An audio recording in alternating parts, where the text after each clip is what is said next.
Hello everyone, thanks for coming back. I am going to continue again with my mail that's been confiscated by Canada Post, which is one of the world's largest spy agencies. Canada Post, of course, I have to find these guys, they're all from Quebec. It's remarkable. Oh, I don't have them here. Anyway, it was Jean Chrétien. I've even written to this woman. Her name is Beverly Ann McLaughlin. She used to be the top judge in Canada, Supreme Court. And she once very famously said that the courts have a gender bias and she is not going to have any bias. She will treat men and women equally. I don't know if she ever did. She might have. I doubt it, really. The NAFTA agreement was created by this man, which he's from Quebec as well. Justin Trudeau is from Quebec. This is Joe Trudeau, who was a big fan of Mao Zedong, Fidel Castro, Raul Castro, any dictator, any communist leader in the world, Joseph Stalin, all of those guys, he was a big fan of theirs. He's turned Canada into a communist country. He developed a thing, and I've been there, the Federal Court of Canada, about my mail. The federal court judge made a ruling that he did not have jurisdiction to hear me, so he charged me $3,550 in court fees, payable on that day. And I walked out of the courtroom. On that day, I had noticed that in a previous hearing, he had asked me to leave the courtroom. I did. The lawyer for Canada Post, Scott Dawson, had a private time with him. They were in there for some time. I don't know exactly how long. But I stood at the elevator waiting, and I phoned and complained. And the woman that was taking court records, she said, I was making notes while they were speaking. I recorded that call. She said, I was making notes while they were speaking. I was not there. It's called ex parte action. And if there was a code of conduct for federal court judges, and there isn't any. There is, though, for other judges in Canada. We call them provincial court judges or federal, or there's lots of courts in Canada. I don't know why we have so many. We got the Court of Queen's Bench, the Court of King's Bench, the Court of the Prince of Wales. We got the Court of, pick some royal family member, and they've got their own court. However, $3,550, I had to pay it on that day. I do not have $3,550. I'm self-represented. So I walked out. When I got home, my phone is ringing. Scott Dawson, representing Canada Post. You didn't pay the $3,550. I said, no, well, I don't have it. He said, you are in contempt of court right now, which means jail time, immediate jail time. He said, now I'm going to send over bailiffs right now, which he did. They came from Accurate Bailiff, not far from here. Gone now, but there were two great big yard apes came, great big men. Jesus Christ. One always stood behind me all the time while the other guy was interrogating me. They wanted to see my car. They wanted to know if I had collected gold, silver coins, or anything like that with value, which I don't. I mean, if I had money, I probably could do such a thing like a normal person. However, I called my lawyer friend. He was so amazed. He was just astonished. He said, okay, here's what you have to do. You have to go find a bankruptcy trustee. He said, I recommend Deloitte and Touche. They're downtown on Burrard Street. So I went there. I explained to them my problem. They didn't believe me. They said, that can't be. So this woman I was talking to, she went and got one of her senior people. He came in. He said, that's not true. That can't be, Mr. Wheaton. Now, what the hell are you talking about? So I said, he said, who were you talking to? I said, Scott Dawson of this law firm, which I can't, you have to be careful what you say. He said, I know people over there. I'll call them. So he did. He left. He came back. He said, my God, it's all true. Okay, we'll protect you from your jail time, which is, you're going to get it. He said, because you haven't paid it, you're going to go to jail unless you start bankruptcy proceedings right now. So I did, right at that moment. And he said, I'm going to call them and let them know that you have entered bankruptcy, and I'll give them your file number, and they can make a claim. So they do. Canada Post made a claim for $50,000 against my estate. $50,000, plus the federal court wanted $3,550. Wow.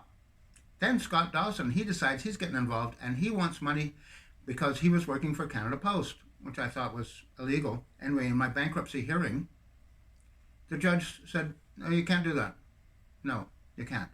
If you want something, you got to take it from his account. But not only that, as he said to Scott Dawson, the judge in bankruptcy court, he said, your client is responsible to pay you, not Mr. Wheaton here. So anyway, I used to have a cottage and some land at that time. Canada Post had it sold, and took the proceeds, of course, as they do. Not only do they collect mail, but as I now know, Canada Post has major law firms all across Canada, and they pay them retainer fees to protect them when they open your mail and you come home and here's a Canada Post guy going through your underwear drawer or taking a look at your videos, or now he's in your computer. Canada Post, one of the largest spy agencies in the world. Anyway, created by this man, Joe Trudeau. This man has now suspended the Constitution of Canada. We do not have rights anymore. Nobody does.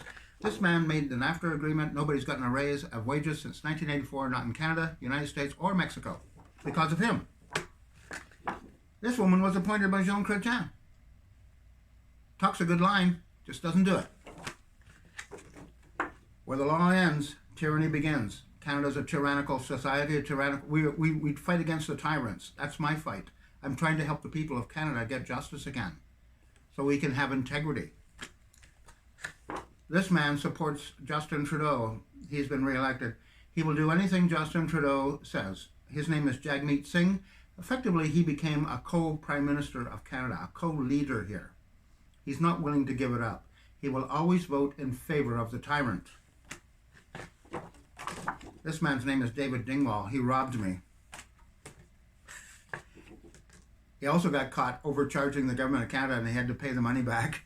He also got caught being a scoundrel with Royal Canadian Mint, and they fired him. So he sued them for separation fees, and they gave him $400,000. Told him to go fuddle-duddle himself. This man is interesting. Here's two tyrants together. This is Justin Trudeau and Brian Mulroney. Brian Mulroney, when he came to Canada, leader of the Conservative Party, was the leader of Canada, he brought this man with him. This man's name is Lucien Bouchard. Lucien Bouchard was a conservative. This guy was a conservative. He became a conservative. He came to Canada, didn't speak English, spoke French only, got into a bit of a row with this person. This man quit the Conservative Party and started his own party called the Bloc Québécois, and their only intent is to remove Quebec, a province, from Canada, and they are still there. And to be a federal party in the government of Canada, you must have representation from all across Canada. This man has representation only from Quebec, and the government of Canada has allowed it. Technically speaking, they can't allow it, but they're all scared. They're all scared of this man. This man stayed long enough in Parliament to get a pension from Canada. He doesn't get any money from Quebec. It all comes from Canada. Quebec is paid, and paid very handsomely, to stay in this country. In fact, I made a personal sacrifice. The government of Canada under Jean Chrétien took $500 million. I was in a training program with Human Resources Development. He took $500 million and gave it to Quebec. We were all impoverished. He told us all to go get a student loan. After he promised, made a great speech, I be protecting you there on that one. Don't you be worrying there. I'm going to be looking after you. $500 million I having for you. $500 million. And he took it all away, and he blamed it on a guy named Doug Young, who was the minister. He's always blaming somebody else. He used to blame Sheila Copps for a lot of things, which I don't know why she ever took it. However, just to get back to the story of Canada becoming a communist country, I'm watching this unfold in the United States right now, and they seem to have taken a pattern. Justin Trudeau, he's on the phone to Hillary Clinton quite a bit. He was recently, after he asked Donald Trump to help him get 2 Canadians out of China. And this man keeps sniffing around Donald Trump's wife. This man really likes women. However, I don't think I've said anything wrong today. We'll see. The police are not knocking at my door yet. I have gone into bankruptcy. I've paid. Canada Post got $50,000. The federal court got $3,550. Thank you for listening. Sorry about the gripe, but got to find justice in Canada. We got to bring it back for Canadians. And I hope to help the United States. America has lost its rights too. Joe Biden, all these mandates coming out. You see the FBI, they shaking down a news, was it called Veritas, looking for Biden's daughter's diary. If this was Donald Trump's diary or any of his kids' diary, the FBI wouldn't do it. They would not do it. They hate the Republicans and they hate Donald Trump. FBI, supposed to be unbiased and apolitical. They certainly are not. Thank you for listening.